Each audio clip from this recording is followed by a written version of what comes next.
Every becoming starts with a moment, not a big dramatic shift, but a quiet realization that something you've believed might not be true.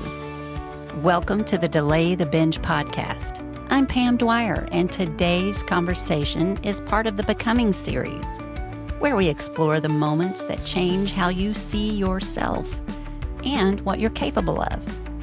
And I am especially excited about today's conversation because this is actually Leslie Grandy's second time joining us. And I'm just so grateful she's back to share more of her amazing message with our listeners. Leslie, welcome back. I'm so glad you're here. It's great to be here. It's great to see you again, Pam. I'm really looking forward to this conversation. Yeah, me too. So there was so much in our first conversation, and I remember thinking, there's more here. I've got to have her back on. So I've really been looking forward to catching up with you and hearing what's been unfolding for you since we last talked. It's been really an interesting journey to translate the book that you write in a very hardback fashion, right? Physical book, and it has an end date that it goes published, and it kind of has its life in a very contained space. But I think when the book goes out in the world, it's how people absorb it, and it's how they relate to it that's been really interesting. And so creating more of a framework around how people can digest it, how they can apply it, has been sort of the learning journey for me. I think you can put your stuff out there, but people aren't always in the same place that you were at when you wrote it. And so you have to kind of bring them into that journey that you had to write that book and why it's important. And I've learned that. And in fact, I think I kind of been told I've done things backwards, where I came up with a great idea for a book and then I had to realize how people would connect with it. And a lot of times I think people find the need and then write the book. And I kind of did it ass backwards. So for me, I've been spending a lot of time really talking to people and seeing what resonates and seeing how I can make it more accessible and relatable. I can relate to that so much. My mom even told me I was born backwards. So I don't know. I know. I always put the cart before the horse because I can't wait to get there, right? No, in patience, it is a virtue. It is. So for those who may be meeting Leslie for the first time, I just wanted to let them know a little bit about your work, if that's okay. Sure. Okay. I'm happy to express it. I've had two careers. I've been really fortunate to have two careers. And I know that being successful in one doesn't necessarily make you successful in another. So I feel really fortunate that both of those careers got me what I was hoping for out of them. I started out in the film industry. I had a film degree in college and I moved to Hollywood, and I worked for 13 years in the film industry for James Cameron and Brian De Palma. I became a member of the Directors Guild of America. So I had a career that was what I had thought it should be, except when I was in my late 20s, it wasn't the career I wanted for my 20s, going into my 30s. Like, it was great as a youngster with no roots and no anchors, but as I started to want to build family and connection, it wasn't the career for me. And so I went back and got a business degree, an MBA at the University of Washington.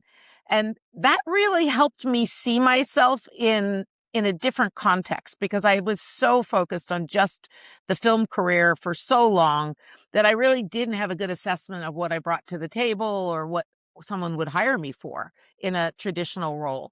And so the UW, University of Washington, was really great at helping me make that pivot, that journey. And then I went to work for companies like Apple and Amazon and T-Mobile and Best Buy and Discovery Networks, leading product teams that launched innovations in their category. I launched the first Android phone when I was at T-Mobile.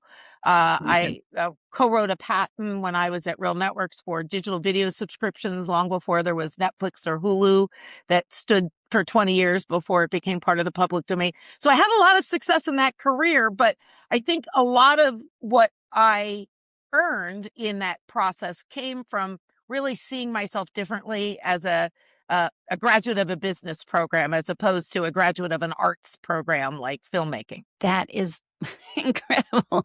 And now, so helping leaders and teams unlock something most people don't even realize they have. That's Exactly. I think over the course of my career working in the creative arts in the beginning, I wanted to be a creative person, perceived as a creative person. It turns out the jobs that I got in the film industry were actually more operational mhm, and more production oriented.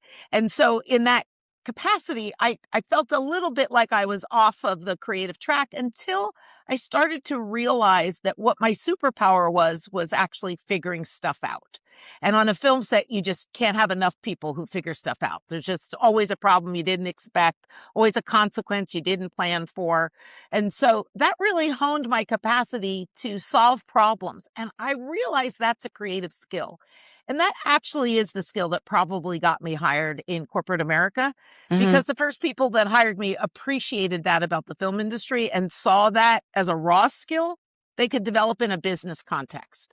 And I think from that standpoint, really understanding that solving problems was an act of creative thinking was mhm, something that was easy for me to pick up. But as I moved from companies to company, A to B to C, it isn't always that people in every job feel they have access to that part of their brain or they're able to use it if they're in finance or legal or operations or customer support. And in that case, I realized how much goodness was left on the table for companies in the brains of all those people who had so many other experiences to bring in to the conversation and to widen the field of vision. And so that's what really prompted me to write the book I wrote, Creative Velocity, because I felt that people needed to unlock that they were the ones that protected that capacity at their job and didn't feel like they really knew how to apply it. And so I wanted to make it simple for people to access it and apply it and bring it in to their personal and professional lives. I've helped people find jobs, but through the method. But I've also helped people solve problems they've not seen before, and I think getting the confidence and the agency to do that, it was kind of the mission of the book. And so, as somebody who kind of went through that journey myself of seeing myself as creative, but not really being seen as someone who was creative, I felt that I needed to speak up for all of us. Well, and don't skim over that lightly. Your book is incredible. It's an award-winning guide, right? That shows it shows how to partner with AI, but not as a replacement, as a collaborator in thinking, Exactly. problem solving, and innovation, right? Yeah, exactly. And I think people see it as a tool, and so they look at it like a hammer, something you apply to a thing, right? And that thing is very specific, and maybe you can use a hammer for things that are a little less specific than hammering in a nail, bashing out in a window or something. But they see it for its purpose. And I think one of the things that AI really has and has shown over and over and over again, that it can unlock parts of things you wouldn't have access to immediately, partly because you live your daily life in worrying about paying bills and doing all the things that AI doesn't have to do, right? And so it's free to explore and wander through various patterns and domains to come up with ideas that you might eventually think of, but you'd have to clear space in your brain given all the other pressures to get there. And so to have a thought partner that doesn't judge you and at the same time doesn't judge an idea, Mhm. it really creates limitless possibilities for when Oh. you're facing one of those hurdles. Oh my goodness, I couldn't agree more. And what a great thing, right? What must it be like to not have lower brain chatter? I mean, Yeah, AI is just all thinking. right. Exactly. Not at all emotional. I'll often tell AI, "That's boring." And I'll do it intentionally Mhm. to put some sort of criticism around. It's not wrong, it's just dry. Yeah. And it takes that feedback and goes, "Okay, now I get what you want," as opposed to what your employee might do, but, "Well, why are you being so critical? Can't you be more helpful?" And, it's so much more expedient when there's no emotion, right, in the middle of that discussion, because you're able to instantly say, "No, not what I want. More of this, less of that." And that immediacy really gives you power. It really does. And corporate America needs to lean in on their emotions, I think, a little more. And I think they're realizing that. I mean, Yeah. have you noticed that too? Yeah, I think now it's even more important because the lack of emotion in AI has the risk for companies that actually service humans of missing sort of that empathetic, values driven purpose. And so people have to recognize the offset is up to them to decide what's meaningful and relevant and purposeful and why they care about Mhm. whatever particular solution of all the options. Like AI might give you 6 options, but for you to pick the option that you want, you have to know those things. What's Yeah. culturally appropriate? Yeah. What's the audience looking for? What matters? What's the purpose and intention of this solution? And then make sure that AI understands when it's on point and when it's not, to move to the degrees that you need it to move. And so I think in a rise of AI in corporate America, there has to be room for that discernment, that judgment, that morality, the values, all of that to come into place so that the company and the brand represents humans to humans, right? If you're a retailer or a service organization in hospitality, you're going to still present humans. And so, how do you make sure that the thing that is uniquely human, which tends to be around emotion, right, and Right. morality and cultural relevance and norms, are woven into the solution or to the outcome? Yeah, I always look at it like, maybe a little older than a toddler AI because, we're not born as humans, we're not born with the ability to share or do all the things that are, emotionally correct, socially correct. We have to teach them. And I don't think Absolutely. AI is no different, right? We just have to teach AI what we're expecting of him. Totally. And I think one more point to layer on top of that from my experience is in doing that, right? You Mhm. also have to recognize that our own mores, our own values change. Like look at where we are as a nation today versus where we were in the 60s versus where we were in the 80s, right? As a Mhm. nation, what matters to us now is different than what mattered to us 2 presidents ago. And so, when we think about the way that humans evolve, it isn't linearly. We sometimes go backwards. And so for us to sort of relate to what AI does, we have to train it on the fact that humans are irrational and aren't always consistent and often, right, choose by impulse, not by design. Exactly. I couldn't agree more. And this is like evolving, becoming. I've just been really obsessed with that lately because you can dig so deep in that and use it. I mean, if it's a perfect fit for you, this Becoming series, because if you had listened to that voice all those years ago, the one that told you you weren't creative, you wouldn't have become the creative, curious, problem-solving person, genius that you are today. I mean, I Well, I thank think you. about that. You're Well, but I think it's about funny. that. If you had It's listened to that, you wouldn't be making the difference that you're making today. Yeah, it's first of all, thank you for the compliment, but I think it's also one of the elements from my perspective has always been to take ownership of my outcome. And so even when I went into the film industry without a creative job, my parents thought it was a stupid idea. My father was a doctor, my mother was an English professor. They thought this was just folly, just silliness, and that there wasn't any chance that with no contacts, no connections, never having set foot in Los Angeles before in my life, that this would actually work out. And so even that taught me, right, that I have to look inside myself to succeed despite the odds because nobody was going to hand it to me in Mhm. Hollywood. And so even having the motivation not to fail, right, was a propellant forward for me to succeed. And then once I kind of understood what success looked like for me in that environment, then owning it, right, as my differentiator, as my superpower, the thing that people would value, even though it wasn't the thing when I set out on that career that I thought was what I was going to be doing or what I wanted to be doing.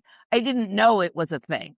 But Mhm. when it became a thing and I recognized and I took ownership of it, then I doubled down on it, right? Then I recognized, oh, it works for you in a way it doesn't work for other people because they're not as willing to question the status quo or accept failure as a possible option and plan around it. And so I think what makes you capable, right, of really evolving is agency over your evolution, Yes. choosing to recognize where those moments are telling you you can move. Right, which, I was gonna ask you because this is such a deep-ended question about, where do you think that belief came from? I mean, how did you find it, especially if your parents weren't endorsing it, they weren't supporting it, they were actually against it, which I relate to me growing up where I was being told I was worthless. I wasn't worth anything. We can choose to believe that, and as women, I mean, we pick up beliefs early in life. But you overcame that, and I was just wondering, is there a way you can put into words how you did that? Well, I think there's two things. I think I know I satisfied my parents being good at school, which is really what they thought my career should be based on. And Okay. I think getting into a good college and giving them at least that back, that I wasn't giving up on being smart, which to them mattered, right? Being smart mattered. And I also don't think they thought the film industry was very smart. And so I think they thought it was a step down for me intellectually. And I think in the general scheme of things, I think school was always um the solution to getting them to accept something that might have gone off. Because if they thought that I had not valued what they valued, I think it would have been worse. Yeah. I think that would have been worse. I think it wasn't that I didn't value it. I was good at it. I got into school. I graduated in 3 years. I did what they wanted me to do. I just didn't come with the outcome they wanted for it. And so I felt like I had paid the piper a little bit in showing that I wasn't really, turning my back on what was valuable and important, because I did appreciate the value of a good education, and I still do. And I think that was a safety net that they saw I had, that if I had to go back to do something, I wasn't going to be completely helpless. So I think I paid a little bit into the bank there to buy myself a little space. But at the same time, I also said, the only way you get to say that to me is if you pay for things. And now that you're not paying for anything anymore, I mean, literally, I got a graduation check and they said, good luck to you. Have a great life, because this isn't, what we think is right for you. And I was like, okay, well, so now I'm not taking anything from you. If I'm not taking anything from you, I don't have to be as beholden to your dreams for me. And I think that helped a lot. And in that also kind of created the environment for me to Mhm. take ownership of my success, which was, it didn't have to get a film job in the first year. I just had to stay alive and pay the rent and pay the car insurance and pay my car payment. That was success. I defined success as proving my parents didn't need to give me money. That's how it was. And that allowed me to get the distance, to meet people, to build my network, to get known in the community. So it was a really conscientious pivot from, they supported me and I had an obligation to deliver what they had invested in me. And I felt I had done that. And Mhm. then after I had done that, I didn't feel they needed to support me if they didn't agree with me. And in that, I made a point of assuring that I wouldn't need to come back to them for anything. And so that Yes. allowed me to distance myself from their definition of success.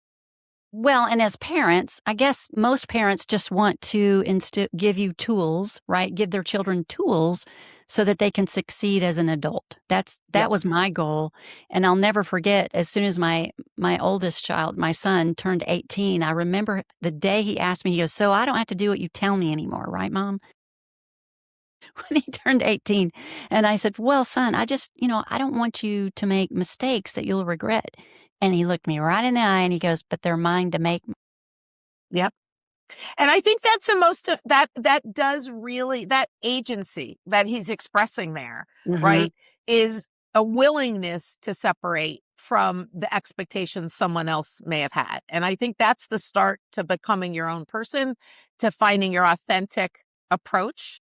And so I think what allowed me to do that was I felt like I had done what they had invested in me doing well enough that I could feel okay about letting go of it. I think that's the first thing. The other part of it too is I've always been a person who's been curious how things work. I always have been a person who wonders uh, how it happens for people and what happens. And so part of the journey for me is in understanding that allowed me to be somebody who recognized I'm really good at it. The curiosity is actually a skill for work. It's actually something I can apply on a film set to figure out how to get it done. So if somebody wants me to go find a decommissioned aircraft carrier to shoot a Kleenex commercial, I don't know, I've never done that before as a 25-year-old, but I'll go figure it out because if I don't, someone else will. And Yeah, so I always felt that figuring it out was something I liked doing and I was kind of good at it. And that became sort of my um, calling card, if you will, why people would hire me. exactly. And I think that, a lot of times we expect clarity like that to feel good. Yeah, But a lot of times it's just it feels unfamiliar, right? right. Yeah. Right. What did you start seeing differently that you hadn't seen before when you put all this into place, when you were realizing what your strengths were? It's funny. I think when we're younger, especially, we don't see ambiguity the same way as when you're older because everything's kind of ambiguous. You kind of don't know how anything goes or what's the way it's supposed to work. And so I remember in college, I did an internship and I went to, and I was in New York City. I had gone to school in Chicago and I went to New York City to do an internship. And, I packed up all my stuff and I parked a car in a parking lot in Manhattan, and I went off for my interview, and I came back and my car was just completely robbed clean, completely picked clean. And I thought, "Well, ho now what do I do?" Like, at that moment of everything's ambiguous. Like, other people know you call your insurance company, but, you do things, right? Like, I don't know. And so I feel like in some ways people look at that ambiguity as anxiety producing, right? I wish somebody would tell me what to do now. I've never been in this situation. I don't know how to get out of this situation. I always felt those situations were freeing Mhm. because there wasn't a clear answer. And so I couldn't be any more wrong than anyone else. I'm just as wrong as everybody else. And so it had a lot more freedom because everything was ambiguous and everything I had to figure out. And I also feel I did have the kind of parents that weren't really the helicopter parents. They weren't in there, providing me, playbooks or when I was your age or what I did. They were living their own adult lives. And so the resources of figuring things out were kind of things I accumulated. And I felt like those were value points that were sort of somewhere in the back of my head I'd go back and use at some point. I don't know what I was gonna use it for, but I was like, "Okay, I just figured that out. When will that be useful again?" But at the point at which you're sitting with ambiguity and you're not anxious, it's Mhm. kind of freeing. And it allows you to kind of pick a lot of different ways to go and learn from them. And maybe the one you didn't imagine that somebody else suggested isn't the one to go. Maybe it's the one that you know best for you is going to feel like you can be successful on or that Mhm. you can be comfortable doing. And so I think from the very beginning, ambiguity never frightened me. It wasn't a cause for fear. And I do think that's a real asset as you're kind of wandering around as a 20-year-old not knowing anything, then you're more likely to absorb things and be less defensive and be more open, right, to an experience that you hadn't considered because your world was so small before that point. You hadn't even known that was an option. Right. I call it the messy middle, right? When we're learning a lot all at once, and that creates that anxiety. So I think it's the messy middle is the hardest part for transition, so was there ever a point in your life when you were going through that phase, the messy middle, that, Yeah, you doubted you doubted yourself? totally. So switching careers was the, version of that for me because once I knew I didn't want to do what I was doing, picking what I could be doing felt a little bit more important, intentional. And going to business school, I thought, oh, everybody's getting a business degree. I'm going to have to differentiate myself in some way. So I'm going to get an environmental MBA because that's going to be a rising field, and then at least I'll stand out as somebody with that specialty skill. And I made that choice for very non-personal reasons. Like I thought it was a good idea. I thought there would be lots of opportunity. I thought the timing was good. But nothing about it that I really knew would be great for me or bad for me. Like I just thought, okay, let's randomly pick this. I got into school and the very first technology class, IT class I took was a database modeling class. And I was like, what the heck am I doing in environmental MBA? I don't even know why I thought about this. I got to figure something else to do with this because this stuff is fun. And in that period, I still didn't know what that would mean. Like, I didn't know what that job would be. And I didn't know how to go tell all the 13 years of experience that I had in a way that made some sense for that job. What does working on a film set have to do with anything in technology? What is, corralling 200 extras on a TV commercial gonna teach them about why I should be hired? They had no idea. So I had to build a real self view and a perspective about what I could bring to the table. But it was very difficult because the proof points weren't relatable for people. And so the anxiety producing part for me was I knew what I could do, but I couldn't figure out how to make it recognizable to people. And I just got really lucky. I feel like most of my career, Pam, has been Forrest Gumpy. I really just feel like I've been at the right place at the right time for some really great, crazy opportunity that I shouldn't have been in front of. But I got an internship at a company that was going public at the time, a company called VisioCorp, and it was drawing and diagramming software, and they were going public, and they needed an IPO roadshow film. And so the person who hired me said, I think you'll be great for that. Why don't you go out with the crew and help them figure out this film? And I was like, well, okay, it's a bridge job. It's still film, but at least I'll get to understand corporate America through that lens, and that'll be worth it. And we went all around the country interviewing customers about how they use the product to make this film. And when I got back, they offered me a job. They said, you've got the best experience understanding customers from being on the road all summer and talking to them, that we think you're going to be a huge asset for us. But if I hadn't had that one little kind of cross-hatching moment between my old career and my new career, I don't know what that opportunity would have looked like. But it's partly, again, being open to it, right? Being open to saying, I've never done that before, but I think I could figure it out. And if they think I can figure it out, I don't want to disappoint them. And so that moment of maybe I know how to do this or not was trumped by the fact that I really wanted to learn how to do it. And by Yeah. going out and doing it in hands-on ways, I was actually learning their business. And that was the side benefit that I didn't even figure, right? In the crazy moment of saying, yes, okay, I'll do it. I didn't really know where it was going to take me. And I think that's been the other part of this, is saying yes to things that I don't really understand in a way that allows me to get the thing after that that's even more exciting than the first thing was when it wasn't really known to me. Exactly. And I'm a firm believer in the fact that we're always being led somewhere with our strengths. Because if I look back at every single job I've ever had, or just any education, it does revolve around the creative process of writing and helping other people thrive in one way or another. So I see where I was developing that skill, to use now, and I'm happier than I've ever been. So, I love that. I love that. And I think that's the thing, is it's your happy place personally because it's what you feel good doing, but it also has opened you up to applying it, I'm sure, in ways you hadn't thought about it. well, that and confidence. Yeah, The more I absolutely. do it, the more I learn. It's like this Yeah. podcast. Yeah. Please don't go listen to episode 1. I tell I everyone, don't feel listen to that. it's so funny.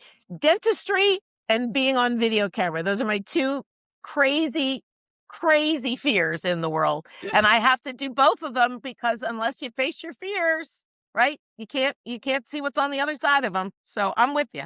Yeah, yeah, fear, anger, and shame. Those are the Yeah. biggies. Yep.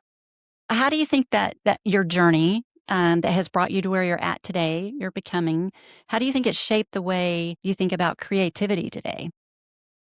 Well, I think what I felt sort of in the way that you talk about, I felt that it's my kind of duty, even as a manager when I worked in companies, to encourage people to move beyond what they know and be curious enough to learn how to solve something they haven't seen, and to create not expertise in one thing, but expertise in problem solving. And I think in a world that's going to be heavily driven by AI, that expertise is going to be irreplaceable.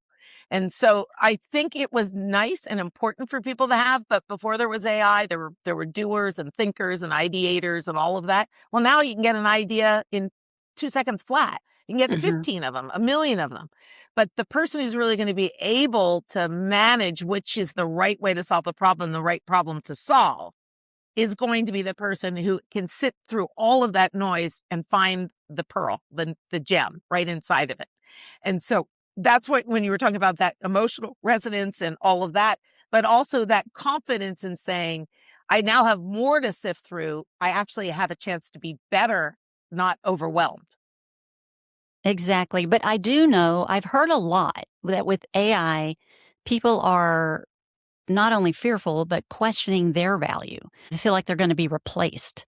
This is where human creativity matters even more 100%. right now, correct? 100%. Yeah. If you look at the studies from the World Economic Forum and Deloitte Global HR Human Capital studies, there's no way that any of these at the global universal level in any industry will tell you that creativity is becoming less important.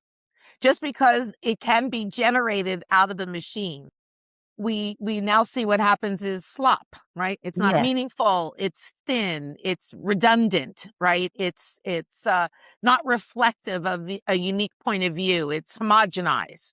And so all of those things that come from this vast knowledge coming up with a single answer, which it's kind of primed to do, is actually at risk of making us dumber. I mean, it actually has a chance of saying, I took the first answer and it worked, but it wasn't the best answer or the right question to be asking. exactly. And I try to use AI like in writing, it is such a challenge. I use it for punctuation or proper sentences, Yeah. or something like that, but there's no way it can capture the essence of my writing style. You know, Totally. And Grammarly was the greatest invention for me because my mother was an English professor and she used to send my letters home from camp corrected with red pen. So I feel like I have my mother in digital avatar form every time I write something. It's like, well, that's a sentence fragment, or you wrote that in the passive voice, all the things my mother would say to me when she was trying to make my writing better.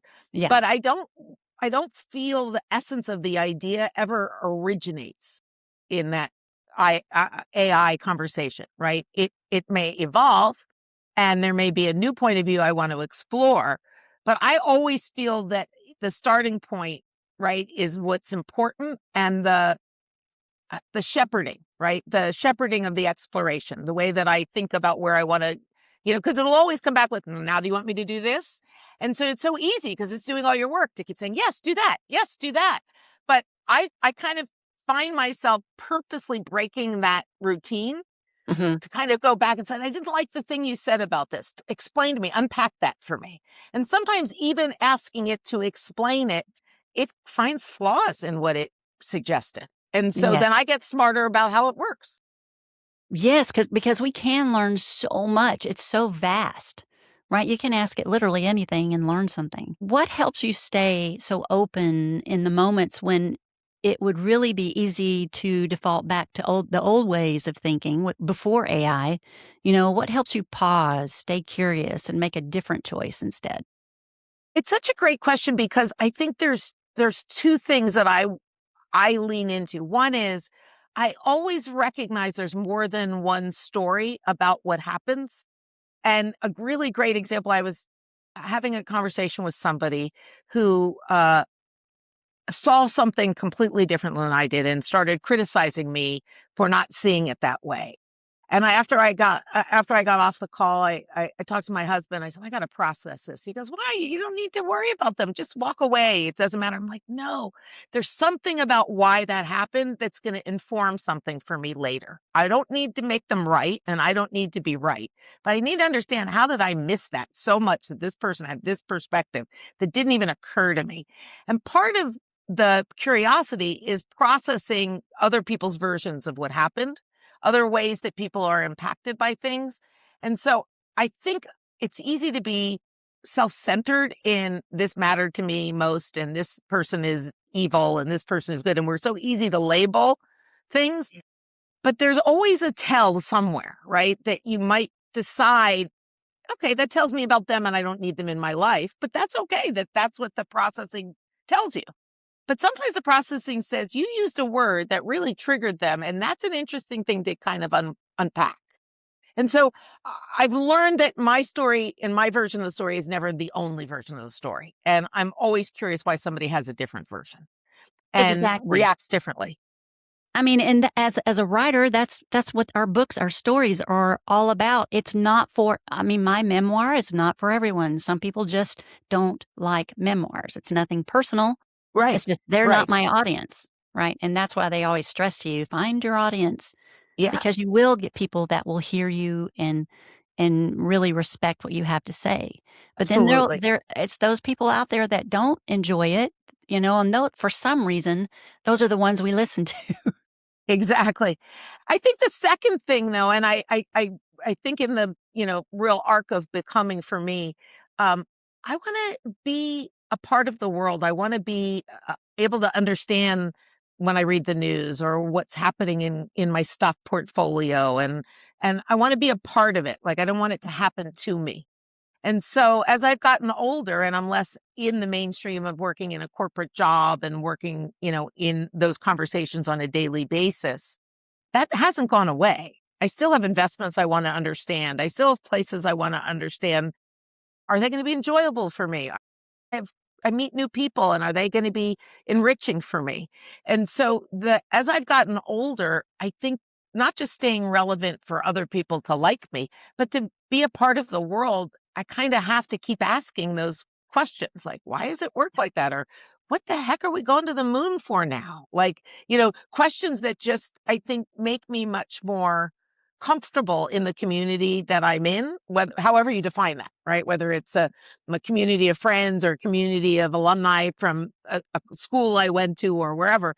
The I want to participate, and I think if I don't lean in and ask those questions as I get older, I'll feel more isolated. And to me, that's really the drive of my curiosity. It's a antidote for isolation. Wow.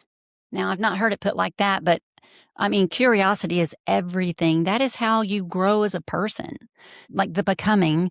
So if you had to describe the person you've become today compared to who you were back then, what's I mean, what would you do differently compared to how you did it in the past? That's what we reflect on it so that we can grow from it. We don't start Totally. over. We start off where we left off and use that and then, continue to grow. But man, getting along with other people is critical these days. But, as a mom, I try to take the most diplomatic approach. I just want everybody to win in the room, but sometimes it's impossible. Exactly. And I do think that was always my challenge in uh, determining what's serving me still and what's not, and being okay about letting go of something that I thought was my identity, but it's really not serving me. And I'll give you a really quick example. When you work in the film industry as an assistant director, you order people around. That is your job. You are in a hierarchy and you tell people when they have a lunch break, when they can go home for the day, when they can go to the bathroom. I mean, literally, you are commanding control. That is not going to work in a corporate environment. And I had to unlearn that. And when I say that is servant leadership became really big, right? As a way to build teams and grow value for a business by making sure everybody can bring their best self to work. Well, that is not what an assistant director does. And so that letting go of that sense of authority and still being a leader who people will follow was a really big pivot. And I think that recognizing that it wasn't serving me anymore was that aha moment, and that Hmm. it was actually hurting me in some ways because it was creating judgment and side effects of trust that I didn't really mean to have happen. I so get that because I ask myself all the time, and I'm going to ask you too, because this is my favoriteest question to ask the guests. But I always ask myself, what would I tell Pam 10 years ago? What advice would I give her? That's my question to you is what advice would you give the old version of yourself today? So lighten up and don't be so emotional. That would be it. That would totally be it. Everything seems so important and Mhm. seems so personal and seems so critical to and if I look back, even things I didn't control that went well, I would still feel that sense of, you know, potential failure or somebody doesn't like me or, like, and so I just I couldn't really, in the beginning of my career, lighten up, go with the flow. I felt like everything had to be activated and had to be intentionally triggered in some way. And that it was my responsibility to do that. And when something interfered with it, it was my responsibility to bat it away. And so I just think, I think lightening up and recognizing that sometimes that interference is a positive signal in some way you're not prepared for just because it's not the one you thought about as a signal, that opens the doors, right? Being emotional shuts people down. And so they don't want to help you, even though you think you're attracting attention for that emotional reaction. People don't want to help you in that case, or have a hard time helping you. And I think as I've gotten older, recognizing that coming around with this dark cloud of, despair or anxiety or anger or whatever was actually seeding everyone else to have that feeling, which is exactly the opposite of what you want a leader to do. And so I think I learned that lesson way later, and I blame, I take accountability for having to make the change, but I blame the idea that being good at that in the film industry actually is important. And so when I changed careers, having to let go of it because it didn't serve me was hard. Right, and that's the change that people dread, but I always tell them it's not change, you're just evolving, Yes. using all this experience to become who you are now or who you will be. But you are always the same person inside. You just have to give yourself a Yep. little time, and things are not as bad as they seem. I always tell people that. But Yeah. yeah, that's great advice. Like, But, yes. I think that's the part of the emotion, right? Mhm, The black becomes pervasive, right? Like the cloud becomes heavy. And so it's hard to see the light through it, or it's hard to navigate through it to the light. And mhm. so I think that's a lot of what emotional baggage did for me early on. Insecurity, all of that. And then I think as you sort of let go of it, possibilities show up and people offer things that they wouldn't have when you were too difficult to deal with. Yeah, it can be a wall, it can be a barrier, that's for sure. If someone listening is still sitting in that place of, "I'm just not that kind of person," because a lot of times I tell people about the pause, and they're like, "I'm sorry, I'm just too exhausted to even think about this pause."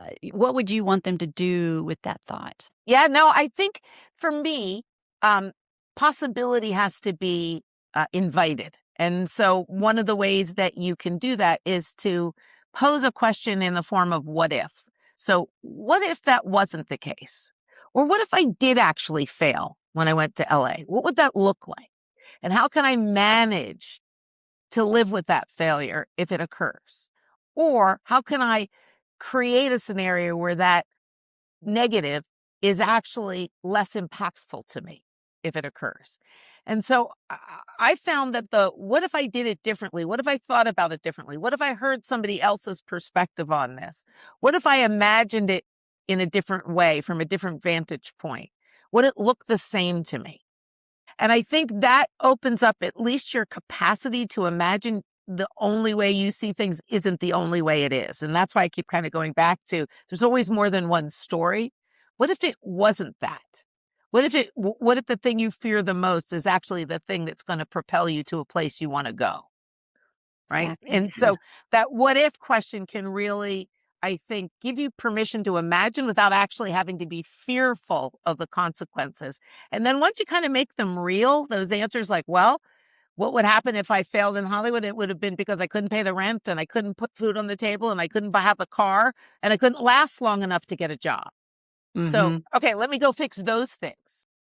And then it becomes more manageable, right? It becomes something you can actually believe you can take on. I love that. The what ifs. I think that's my next story. I'm gonna use that. What Yeah. ifs. But what Yeah. if instead of trying to fix it, right, they just get curious about it first? Exactly. Curiosity, I always say curiosity creates clarity. Totally. 100% agree. I think the whole what if is to sort of activate the curiosity muscle. That's what it is. I mean, I think it's a lever, right? Mhm. No matter what the question is, what if I'm making the wrong choice? What if this is the safe choice? Is it the best choice? Right? Like asking the question just forces a moment of curiosity around that decision or that hurdle. And it gives you a little bit of distance in the way that AI does to ask and imagine a different possibility or a different outcome. Doesn't mean you're going to do it, but if you at least see what bad could happen on the other side of that and you're prepared for it, maybe it's not so bad. Maybe the good thing is also as likely to happen. Maybe is what occurs. I think about, so many times in my career where I didn't really think it would work, but I went anyway. I went for an interview or I went forward with a plan. Well, what if it did work? It's just as important as what if I fail? Because going forward with it actually made it work. Putting my effort behind it actually, was what was needed to make it work. And so you could just as easily say, well, what if I fail? But why not think, well, what if I'm successful? What would that look like? And so that becomes more motivational than just avoiding failure. Well, and that question is the first small step, right? Everybody thinks they have to make this giant leap into a huge change, whether it be a job or family or a relationship, whatever it is, but really it's just a small little step in that direction, Yep, right? Long enough for you to absolutely. evaluate and Yep. analyze. Yeah. And what if I'm wrong is a really good one because we all think we know what we know with a level of expertise, whatever that is. But what if I'm wrong? What did I miss? What opportunity did I look over? What did I consider as being less important? But what if I'm wrong? What if it's actually the more important thing? And I think all the time questioning it and processing it opens up that curiosity as a pattern in your thought process. Yep, it is. And before we, I just could talk to you for hours, but before we close, I just want to let everybody know how they can find your work because your work, I will say, is making a phenomenal difference in the world. I mean, Aw, that's so kind of you. it really is. I mean, it's taking the current things like AI, all the technology, all the fat. I mean, it's happening so fast, right? Our heads are spinning. But to have something out there that will guide us in a way where we can still be human, still have our emotions, there's not a whole lot of that out there. There's a whole lot of opinions one way or the other, but not a lot of solutions. So Yeah, thank you. so lesliegrandy.com, there's a tab on the navigation bar said resources. And in that tab, you'll get downloadable worksheets.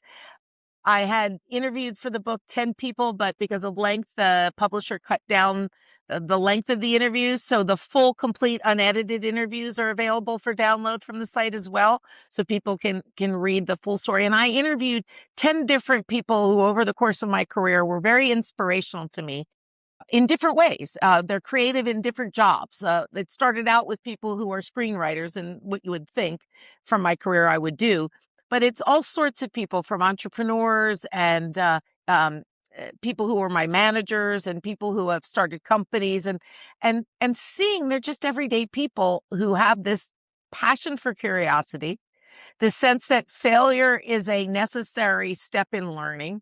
And through all of that, that what's possible, it only is possible if you believe, right, in your capacity to think through things you haven't seen before.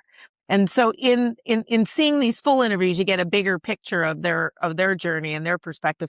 But I even have an emotional regulation chat GPT that you can use to help you manage your emotions so that you can be more clarifying when you're facing a problem rather than foggy from all the emotion that you're managing. So all those resources are available outside of the book and people can try them on my website. Oh my gosh, that is a huge resource. Everybody, let's all go use it and we can compare notes. Excellent. But Thanks so I would much, Pam. You've been so kind to me. Oh my goodness, yes, and you're kind to give us your time. I keep thinking about something from this conversation. I try to glean what I can from each guest, and what I've gathered is that who you become doesn't start with confidence. It starts with a moment where something you believed no longer feels true. And what we tend to do, especially as women, we push past that moment. We stay busy, we keep performing, we don't stop long enough to actually listen. But that moment, that's where everything begins. If you can pause there instead of running Absolutely. from it, if you can get curious instead of judging it and make just one different choice, that's how you begin to evolve, to become into who you've always been. Here, So, here. yes, Leslie, thank you so much. Thank you for sharing your story, your perspective, and just the way you think about all of this. I know this is My going to pleasure. stay with people.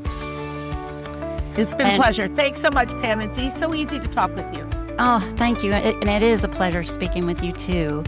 And for those of you listening, if something in this conversation stirred something in you, don't rush past it. Sit with it, share it, and get curious about it. Thanks for being here with us today, and I'll see you next week.